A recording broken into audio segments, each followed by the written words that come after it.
Welcome to the Howie Silbiger Show on the True Talk Radio Network. Get in on the conversation. Call 1-877-669-1292.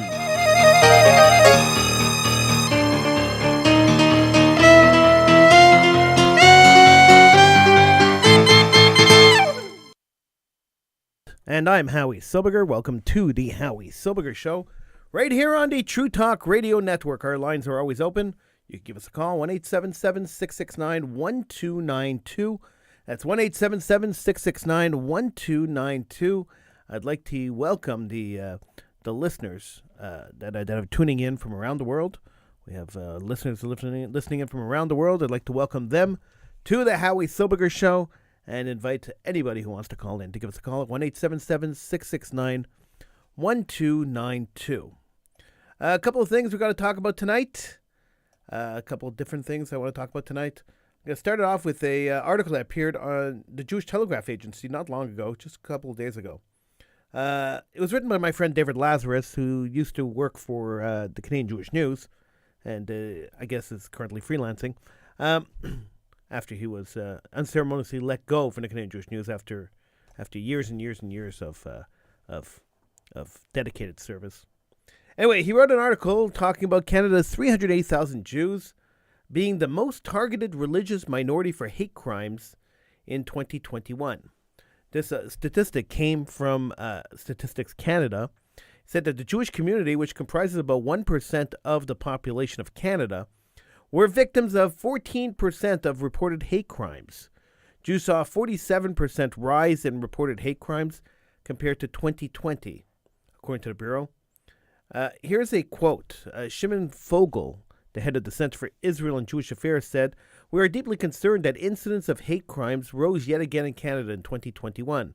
This disturbing trend clearly proves the need for more proactive measures to stop the rising hate targeting diverse Canadians based on their identity." Only black Canadians, who make up about 3.5% of the country's population, reported more hate crimes. Overall, 1.3 Canadian Jews in every 1,000 reported being victims of hate crimes in 2021. Statistically, Canadian Jews were more than 10 times more than 10 times more likely than any other Canadian religious minority to report being the target of a hate crime, Fogel said. This is alarming. Canada's official tally shows the same trend as tallies of anti-Jewish incidents in other countries last year. The Netherlands, France, and the United Kingdom all reported increases of anti-Jewism, while the Anti-Defamation League, a nonprofit in the United States, said it recorded more anti-Jewish incidents last year than any other time since it began tracking in 1979. Statistics Canada cautioned that in its crime report that fluctuations in the number of reported incidents may be attributable to a true change in the volume of hate crimes, but it might also reflect a change in reporting by the public because of increased community outreach by police or heightened sensitivity after high-profile crimes. Regardless of why more Jews have reported hate crimes, this is an alarming statistic. This is something we should talk about, something that we should know about, something we should really think about. So, if you're thinking that Jews have a 14% of reported hate crimes were Jews, 14%. Jews make up 1% of the population, and 40% of the crimes were against Jews. We have to start thinking why. Why were Jews attacked more than any other minority living in Canada? Now, if you have an idea on this, you can give me a call, 1-877-669-1292. I'd love to hear what you think. I'm going to tell you what I think, but I'd love to hear what you think, so please feel free to call in, 1-877-669-1292, if you want to get on the conversation. So why are Jews the target of more hate crimes in Canada than any other minority? The answer to me is simple. Because when we talk about Jew hatred, when we talk about attacks against the Jewish community, when we talk about people who hate Jews, we have to understand that Israel equals Judaism. Now, it doesn't matter if you're a Jewish person who is a Zionist, or you're a Jewish person who's an anti-Zionist, or you're a Jewish person who doesn't care about Israel. The truth of the matter is that many of the attacks against Jews are a result of things happening in Israel, are a result of the conflict between Jews and Arabs. I know for a fact that if you go and you ask many Jews who have been victims of hate crimes, who have called in and reported that they were a victim of hate crimes, who've been victimized, and you ask them what was the big thing that they said to you, what was their problem? Not many of them are going to say, "Well, Jews are using the blood of Christian children to make matzahs." I mean, those blood libels are over a century ago. They stopped about a century ago. Right now, the blood libel against the Jewish people is the state of Israel. This is the blood libel against the Jewish people. Now, why do I say it's a blood libel? Because it's quite simple. Many, many, many Jews have been attacked. Many Jews have been killed due to misinformation, disinformation, intentional propaganda against the state of Israel. Jews are being attacked in North America. Jews are being attacked around the world because of a propaganda campaign that started in 1963 to malign the state of Israel, the Jewish state, the Jewish homeland, to malign the state of Israel and attach the state of Israel to the Jewish people.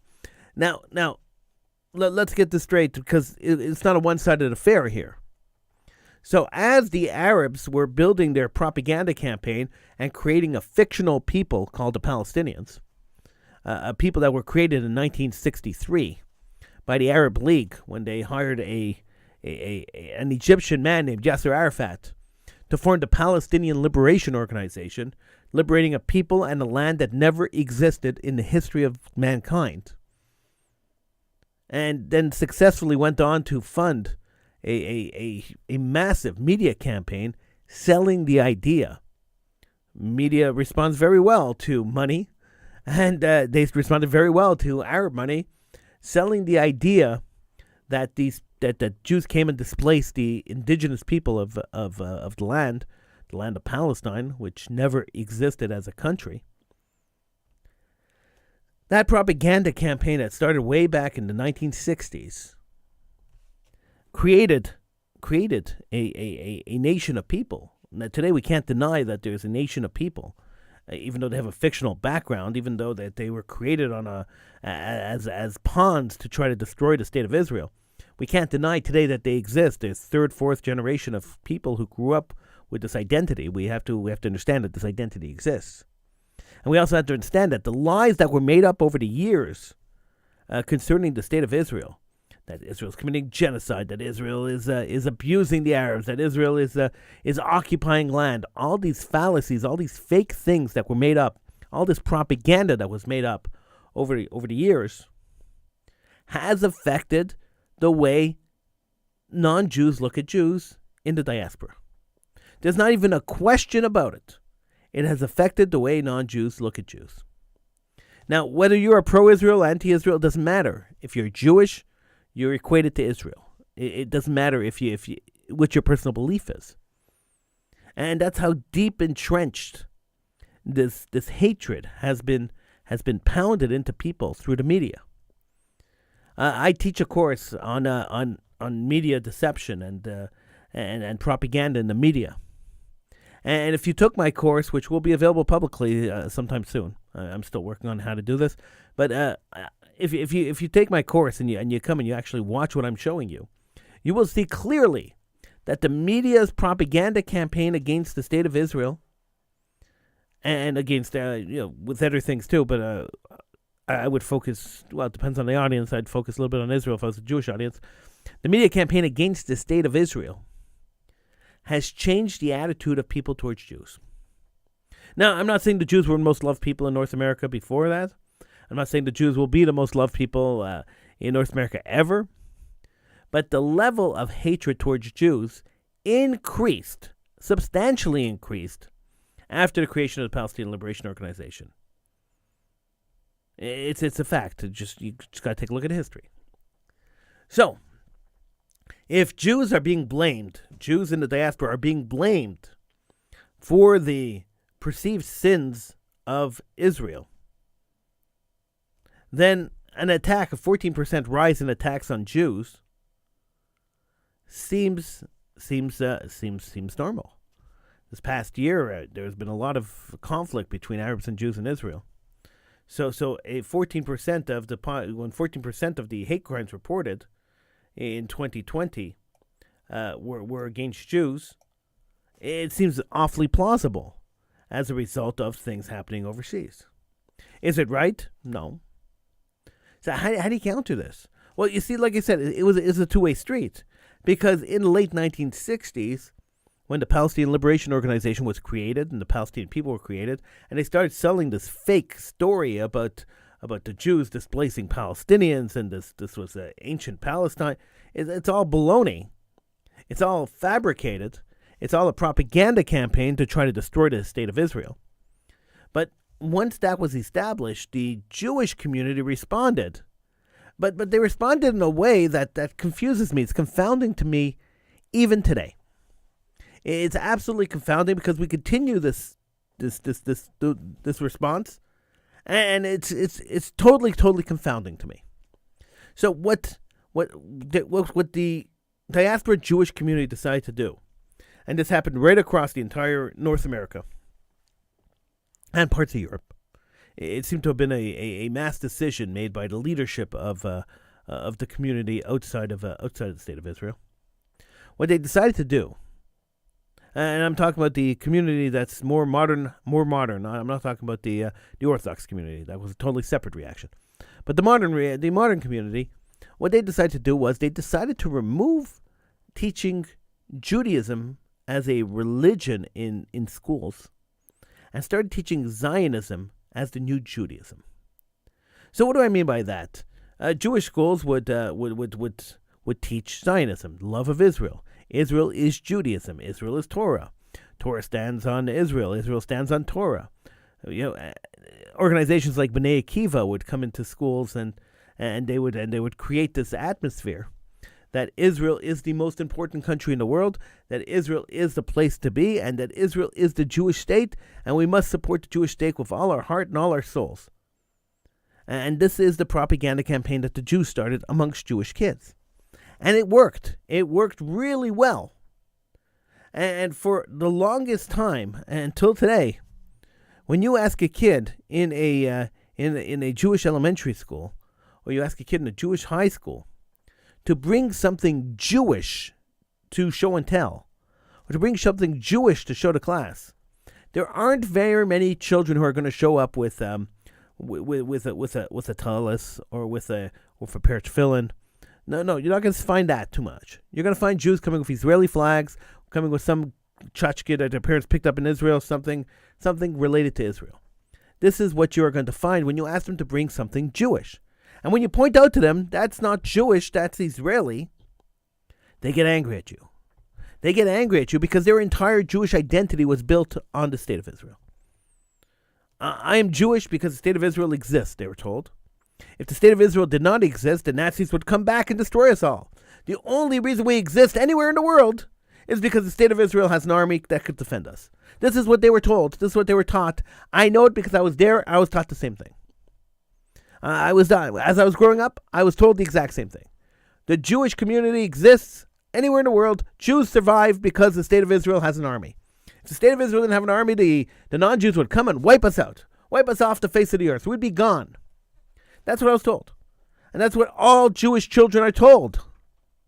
Now, I don't know if I'm revealing a state secret here. I hope not. But that's the truth. That's the honest truth.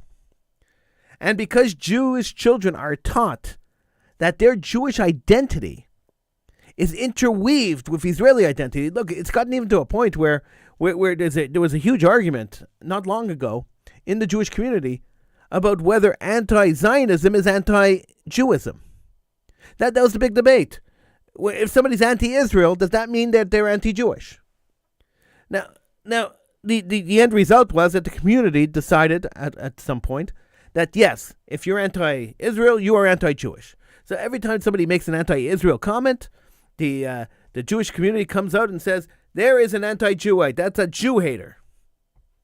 It's not necessarily true, but that's what they yell. They yell, Jew hater, Jew hater, Jew hater. And sometimes the guy says, hey, I'm just criticizing the state of Israel. No, if you criticize the state of Israel, you're a Jew hater. It's not real. It's not true.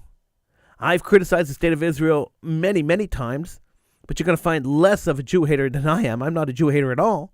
But I spent many shows, many hours sitting here in the studio and in other studios condemning the government of the state of Israel. Years ago, after the Oslo Accords were signed, so in the 90s, early 90s, now I went and I organized two protests in front of the consulate of the state of Israel in Montreal. So I organized two protests in front of the consulate protesting their involvement in the Oslo Accords. I said, this is the beginning of the end of the state of Israel. And I still believe that was the beginning of the downturn. It led to all sorts of other things, and it was a terrible, terrible thing. And so I went and I protested in front of the Israeli consulate, saying we disapprove. As Jews, we disapprove. A local pulpit rabbi came to me and called me an anti-Jewite. He says, if you're protesting against no Jew in the diaspora has the right to protest against the state of Israel. I said, one second. Let me understand this. So for years and years and years, I was raised with the understanding, this is what was taught to me in school, this is what was reinforced in synagogue and reinforced everywhere I went.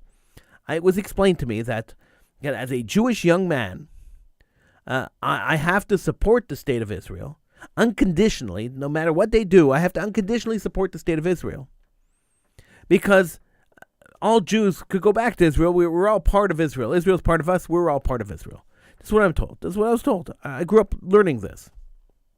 So if that's the case, that we're all part of Israel and Israel's part of us, then why can't I criticize Israel when I believe they did something wrong? Why can't I criticize the government of the state of Israel when I think that they did something detrimental to the Jewish people or detrimental to the state of Israel? If you want me to believe that one is equal to the other, then why can't I criticize? I could praise it and I could criticize it. So if I'm part of the big Jewish experiment, then I have a right to talk about the big Jewish experiment. If I'm not part of the big Jewish experiment, then why are you telling me I am? And this is the big question I had. Nobody's been able to answer this question, by the way. So if you want to answer me, you can give me a call. 1-877-669-1292. That's 1-877-669-1292. Join in the conversation. I'd love to talk to you. So here we are. So I was at a crossroads. As a kid, I was at a crossroads. I said, all right, I protested. Now I got yelled at by a rabbi.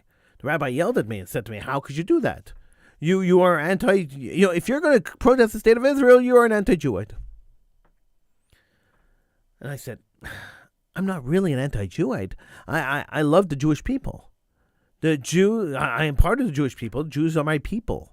I love the Jewish people. I've devoted my entire life up till then, even up till today. I've devoted my entire life working for the Jewish community, fighting for the Jewish community, getting on the radio and arguing for the Jewish community and fighting for Judaism.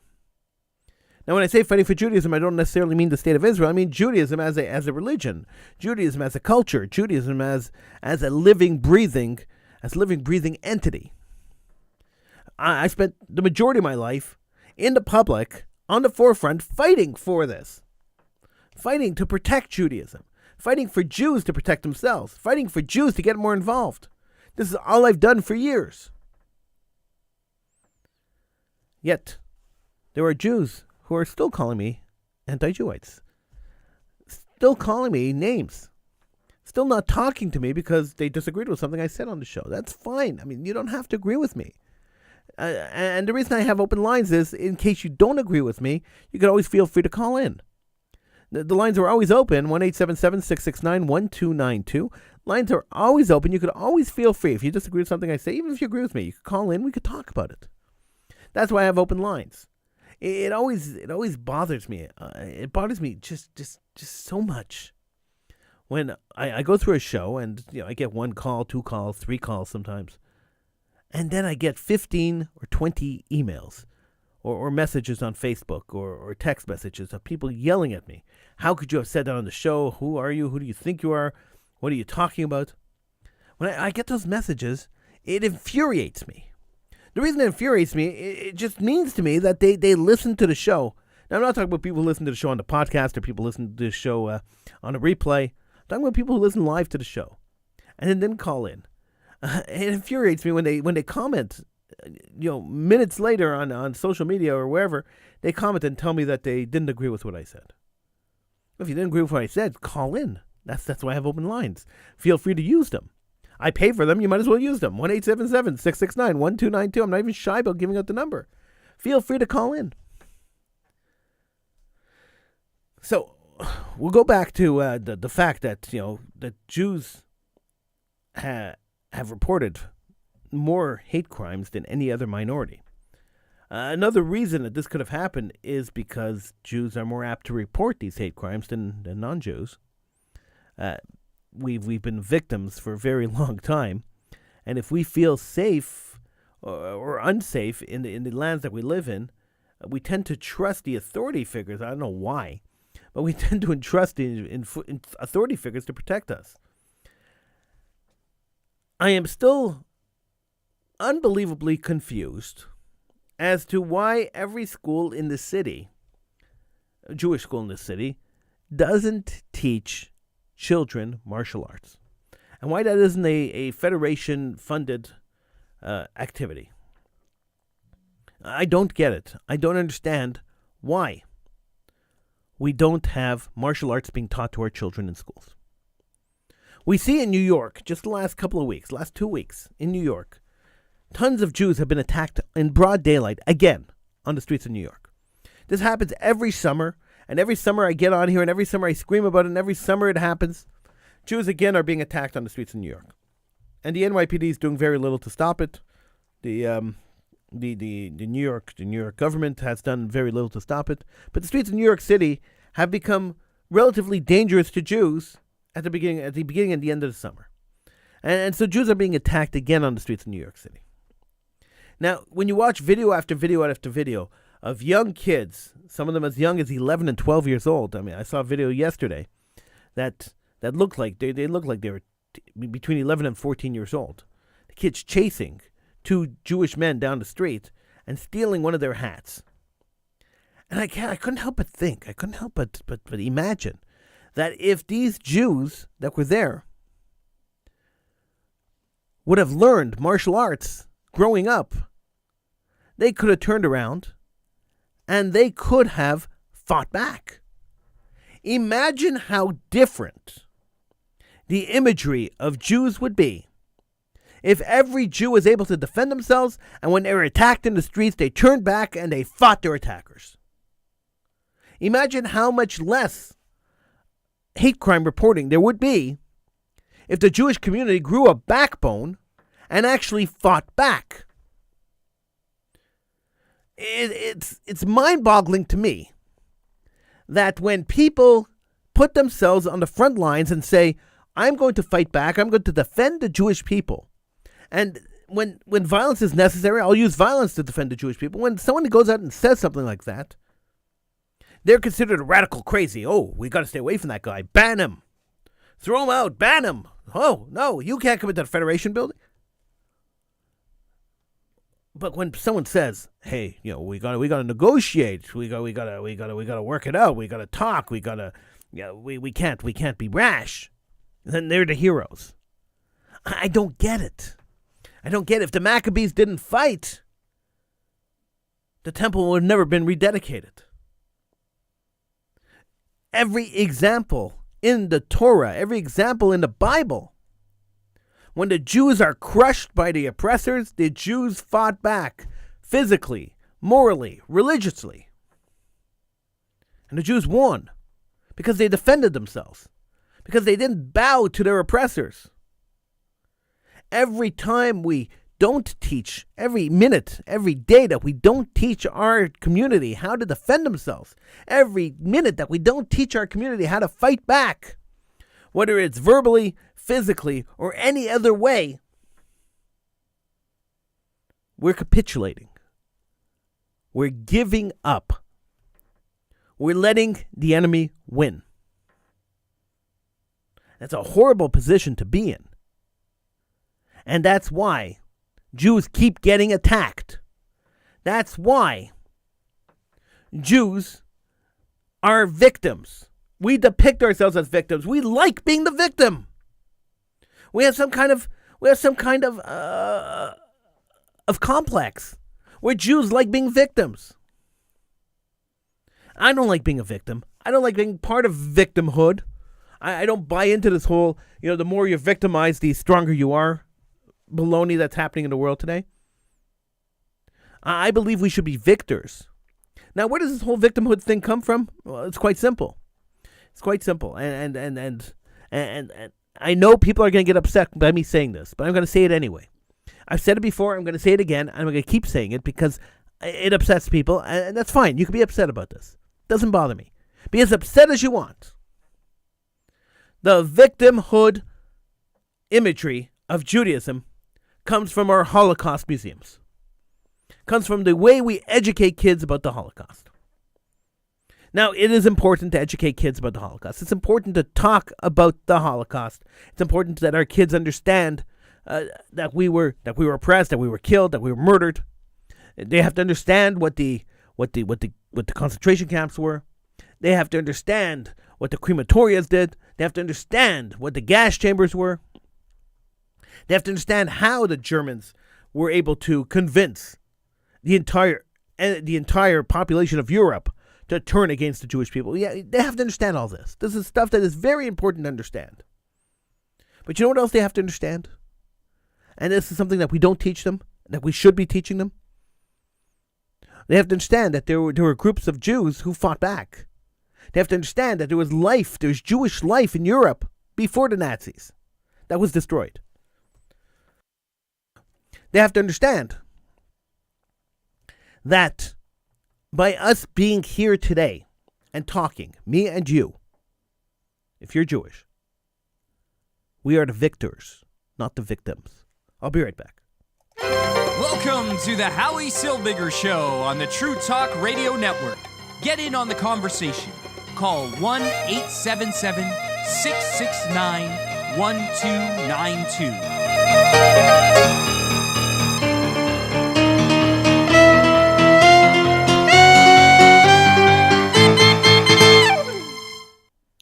People get angry at me. People get really, really angry at me when I say we were the victors of the Holocaust. I remember I did a show maybe 10, 15 years ago on Radio Shalom. And I made this argument. I made the same argument I'm making right now. That we have to start depicting ourselves as the victors. We have to stop showing piles of dead Jews and bulldozers pushing them into mass graves. We have to start showing pictures of Jews who were in the resistance. Jews with guns, Jews with hammers, Jews with pitchforks, who fought back against the Nazis. We have to start making heroes of the Jews that fought back. There's only 2 or 3 Jews you could name that were rebels that fought back. But there are hundreds of thousands of them that did. And we should be making heroes of those people. Remember the dead, of course. But remember the people who stood up for the Jewish people, who tried to defend us. I'm sorry, my voice is starting to go on me for some reason. I have a slight cold. I'm gonna take a little break. I'll be right back. Welcome to the Howie Silbiger Show on the True Talk Radio Network. Get in on the conversation. Call 1-877-669-1292.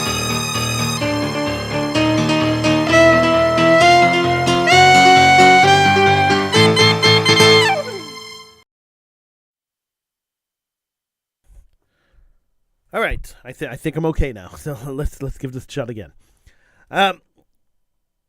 So a guy calls up and says to me, "Howie, you can't say these things.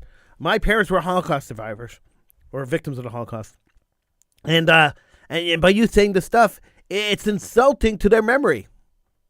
It is. I'm not saying let's forget the victims. God forbid. We have to remember that we were murdered, that we were massacred. This is something we have to remember. But at the same time, we have to remember that there were strong Jews out there willing to defend the Jewish people. And they weren't radicals. They weren't crazies.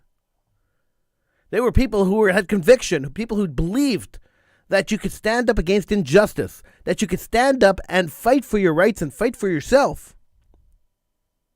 and fight for your people. There were people who believed that there are things that are more important than your life, that you could put your life on the line, you put your life in the forefront and on the line when your people, your religion, and your nationality and your culture is at stake. When people come up today and say that they want to defend the Jewish people, that they will stand on the streets and they will fight the Jew haters, those people are considered crazies. They're considered lunatics.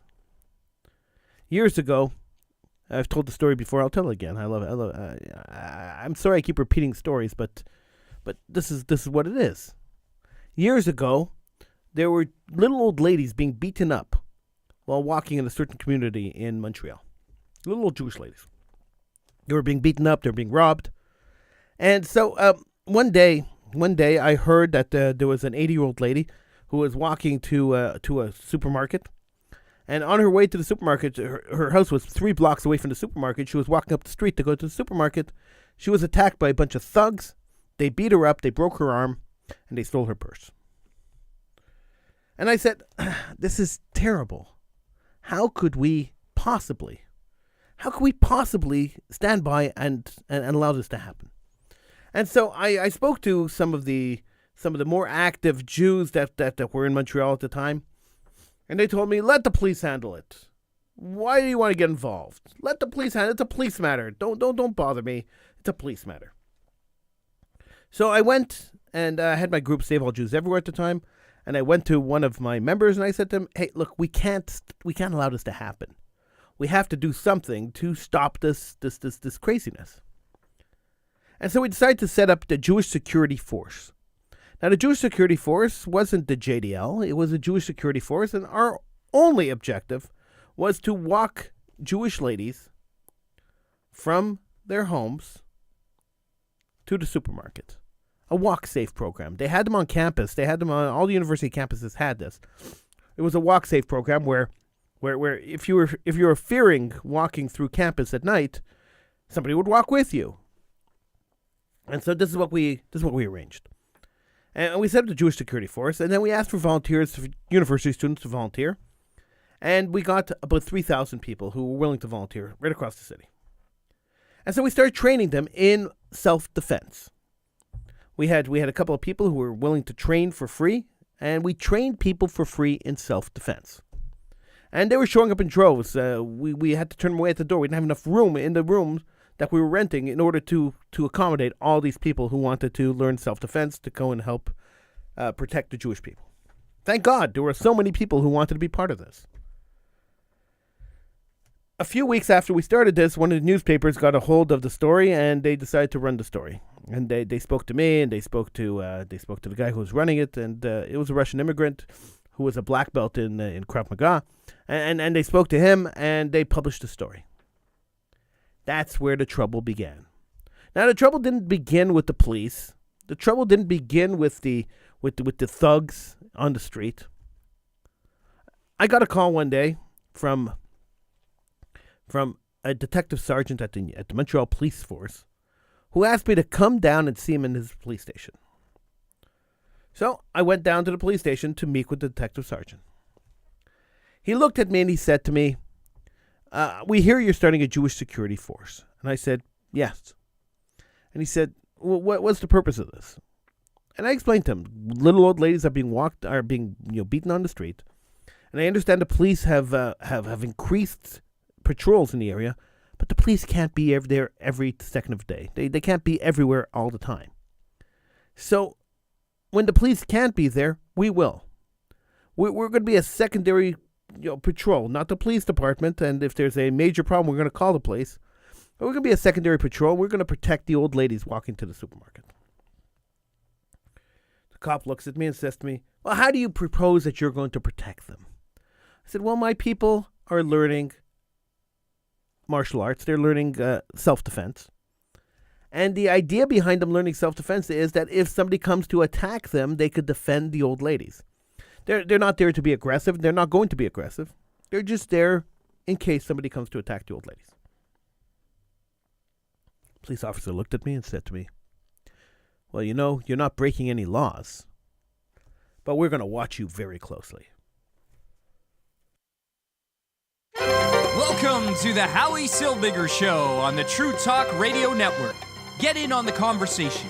Call 1-877-669-1292.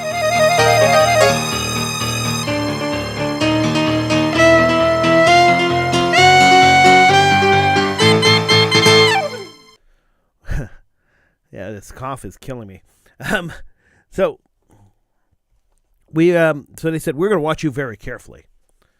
I said, okay. And then he followed up with, if you step one step out of the line, we're going to arrest you and we're going to throw the book at you. I said, fine, you do what you have to do and I'll do what I have to do. And we got up and we left.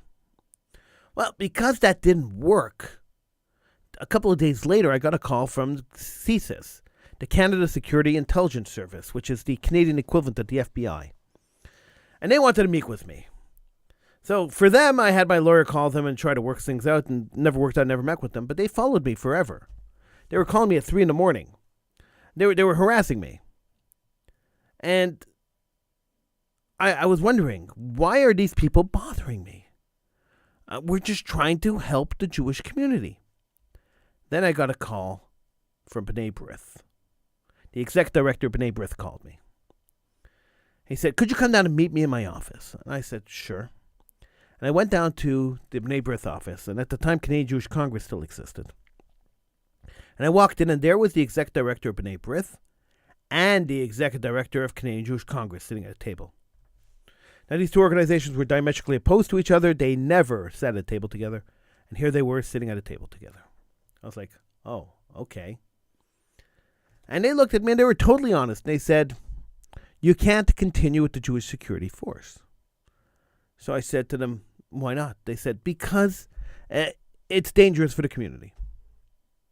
How's it dangerous for the community? All we're doing is walking old ladies from their home to the supermarket and back to their house, making sure they don't get attacked in very identifiable T-shirts. We were wearing shirts that clearly identified us. How is this dangerous for the community? And I was told, you got to understand, if we didn't do it, it's dangerous for the community. Stop doing it or you'll have big trouble, much bigger than you've already had. The second he told me that, I knew that it was either Canadian Jewish Congress or B'nai B'rith that called the police and that called CSIS. They were trying to stop us.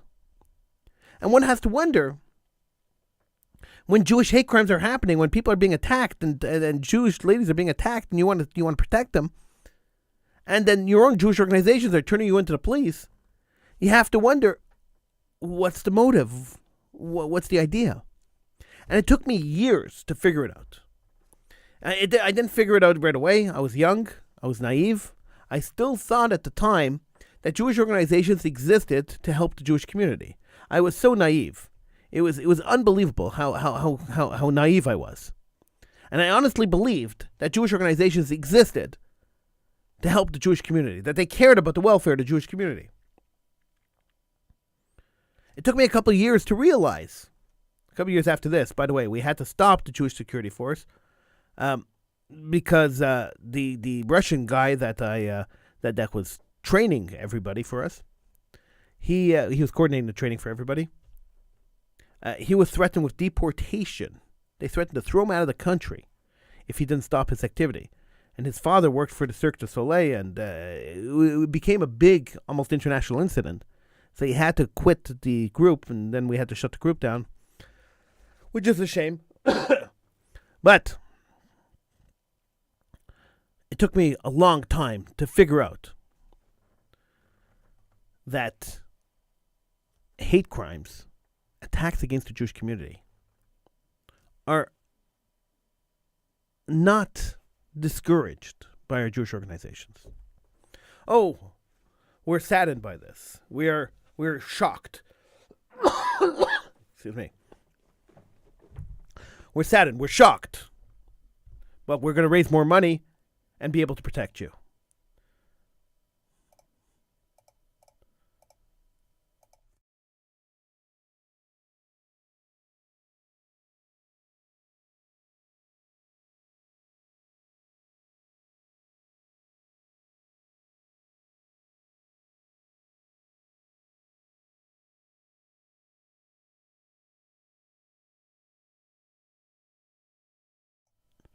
I'm telling you, in 30 years of hosting radio, I've never had this problem before. I apologize.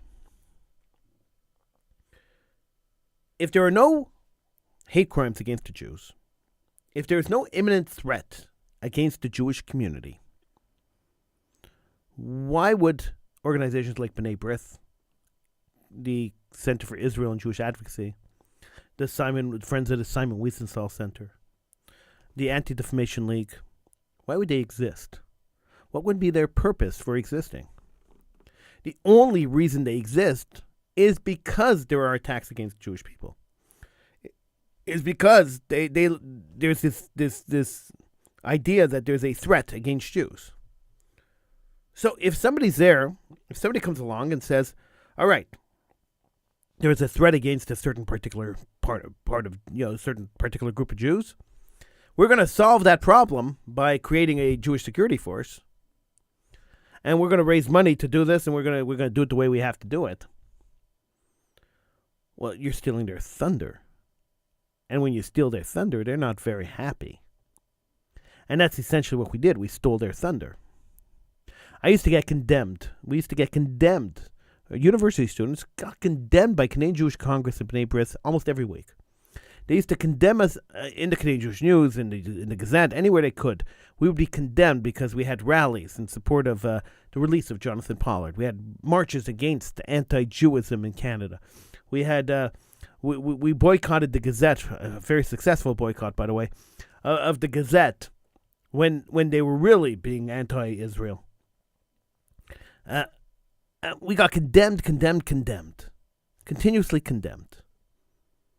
And one has to wonder why. Why? Why would you discourage people from standing up for Israel, standing up for the Jewish people? Why? A couple of years ago. Now, if you think this was the past, and I'm living in the 90s, a couple of years ago, 2 Jewish boys walked into an Israel apartheid event at Concordia University. They were wearing Israeli flags. The event was called Israel, the Genocidal State or something. They were wearing Israeli flags. And they were yelling, Israel, Am Yisrael Chai, Am Yisrael Chai. And they walked in and they took over the event. They walked up to the speaker's lectern. They were louder than the microphone. And they took over the event. And it started a big screaming match at Concordia University. Security came running. It caused a big kerfuffle, and it delayed the event for about an hour as they were trying to fix the whole thing up. And then security took them away, and they escaped, and it was a whole big deal. I happened to have been there. I was in a course at Concordia, and I happened to just walk over and witness the event. When that event ended,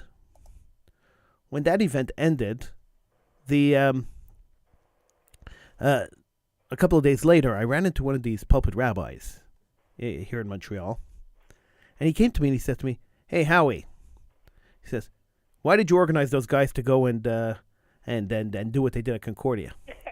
I looked at him and I said to him, "I didn't organize them." He says to me, "Next time you want to organize guys like that, come talk to me first, right?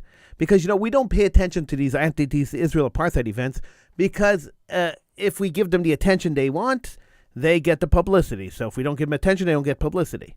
So in other words, if somebody's yelling, "Kill the Jew," and somebody's yelling, "I want to kill the Jew, let's kill the Jew, kill the Jew, kill the Jew, kill the Jew," if we ignore them, they'll go away. Well, my experience with our enemies is that's not really how it works.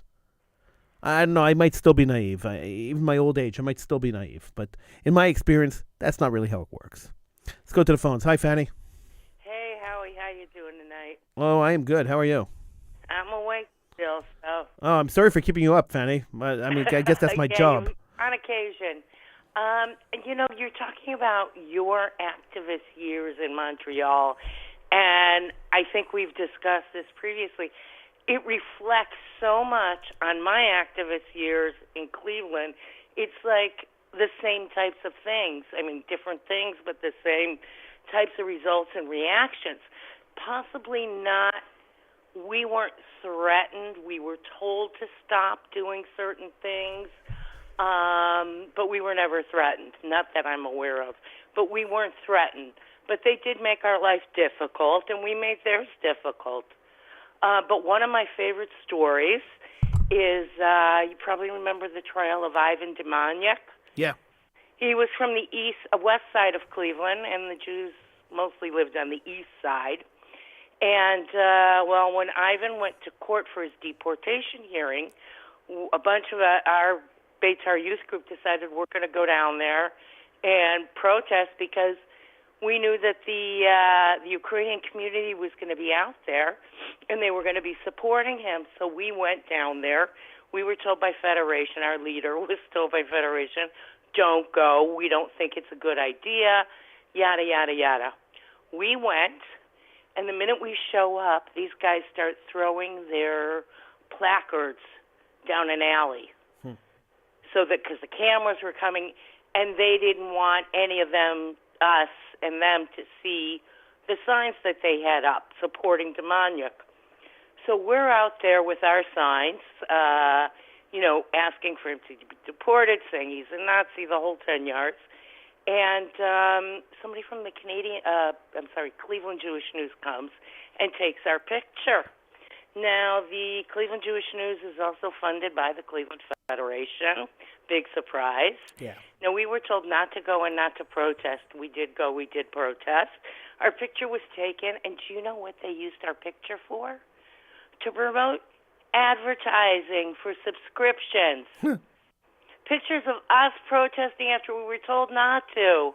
Amazing. And us holding signs and the news you need to know in Cleveland, the Jewish news you need to know. And they used it for years. And I'm like, what a bunch of hypocrites. And that's generally what they are. I mean, I just, after those two boys went and disrupted the Arab thing at Concordia a couple of years ago. After that rabbi yelled at me, I mean, there were a couple of articles written about it, and then the rabbi yelled at me. I couldn't help but think, okay, so he's yelling at me because I didn't speak to him first because he wanted to do this. I stole his thunder, right? Yeah. So, I mean, this is what it is. Everybody's out there for the ego. Nobody's out there for the community, and this is what really bothers me about this whole thing. Yeah. Well, we did the thing at Pesach and Rosh Hashanah, where we stayed in the neighborhood where the kosher bakeries were. We had 2 or 3 people at each store. We helped them take it to their car. We made sure they got where they needed to go. And we did the patrols. We were also told not to go, but we did. It was something we did every year. Did they ever give you a reason why you shouldn't go? It might cause more trouble. How? How? Because we'll attract the bad things, the bad people. They'll see that we're there, and they'll start up with us. So by trying to help people not get attacked, you're going to provoke more attacks. Yeah. That seems so backwards. Yes. It just seems like such backwards thinking. Yeah. There was a problem in New York in the late '60s, early '70s on the subways where people were being attacked on the subways, and one guy decided that he had enough of this. The police weren't doing anything to stop it, and he formed the Guardian Angels. Now the Guardian Angels didn't attract more people. In fact, when they started beating up the thugs on the subway and sending them to the hospital while protecting other people, the thugs started understanding that the subway is not the place to go to bother people. Exactly, and I remember those incidents. So I don't understand the backward thinking that when you have a strong Jew standing there and saying, no, you're coming to attack us. No, that's not going to happen. Don't get me started on that strong Jew. They don't want us to be strong Jews. We're supposed to be followers and have a very ghetto mentality And no, I don't buy that crap. Didn't buy it then. Don't buy it now. And it's just not the way I think. Not the way I think either. We need to be strong and Jewish. And It- set a good example of that a Jew is a good person. Every time a Jew goes and does something, I'm going to use the word naughty, yeah. or breaks the law, it reflects bad on the entire community. It does, because people tend to generalize. Exactly. And when we make folk heroes out of criminals, that sets a really bad example for the community, and that happens a lot in the Jewish community, unfortunately. Yeah, it does. It's a shame, Chaval. What are you going to do? Yeah. Well, what you do is, as individuals, we could change it. One person could change the world, as they say. Oh yeah, what's that girl Malawa? Yeah, it's just an uphill battle. That's it. Yeah. Yeah. It's I've been screaming on the radio for what, almost 28 years, 29 years, and I don't think I've changed. I don't think I've moved very much in all these years. You've made people uncomfortable, and you've made some people think. Yeah, that's pretty much it. But I mean, if I can make one person think and change their opinion, and try to encourage, I mean, that's all I could ever hope for, right? You may have. Sometimes you never know. Then all these years on the radio were worth the effort. Yeah, you keep the community informed. I try. Fanny, Yeah, so what's the story with Radio Shalom? They sold their license to a Christian radio station. it is extremely sad. Radio Shalom's the story of Radio Shalom is extremely sad. An egotistical man, a purely egotistical man who did this for his own ego, not for the community, set up a Jewish radio station, billed it as a Jewish radio station, raised money as a Jewish radio station, and then decided he didn't raise enough money, even though he had more than enough to cover the radio station, to cover the expense of the radio station, decided to shut it down and give it to the Christians because the Jews weren't supporting him. Very sad. Very sad. And there was a buyer, wasn't there? I approached him numerous times, offering him hundreds of thousands of dollars to buy it. Other people have approached him to buy it, and he's absolutely refused. He told me straight out to my face and said to me, if the Jews didn't support me, they don't deserve the station, so I'm not giving it to a Jew.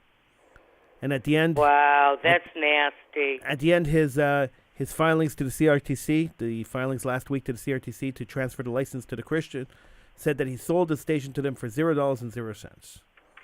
So essentially he's giving it away to the Christians instead of allowing the Jews to rebuild it and build a nice Jewish station there. It is extremely sad. It is extremely it's pathetic. It's petty, and I'm almost embarrassed at the moment. At this point, I'm almost embarrassed to say that the show was on that station for a while. That we were duped into the scam. Well, it kind of sounds like, I failed. I'm not going to let anybody show that they can actually do it. Yeah. So, I mean, an egotist, he held the license hostage. Even though he was renting it to the Christians, he held the Jewish license hostage for years. As we asked him to give up the Jewish license, just get a Christian license. Change the aspect of your license. Somebody else could apply for a Jewish one. He refused to change the station away from being a Jewish station for years and years and years, and held the license hostage just to give it up to the Christians.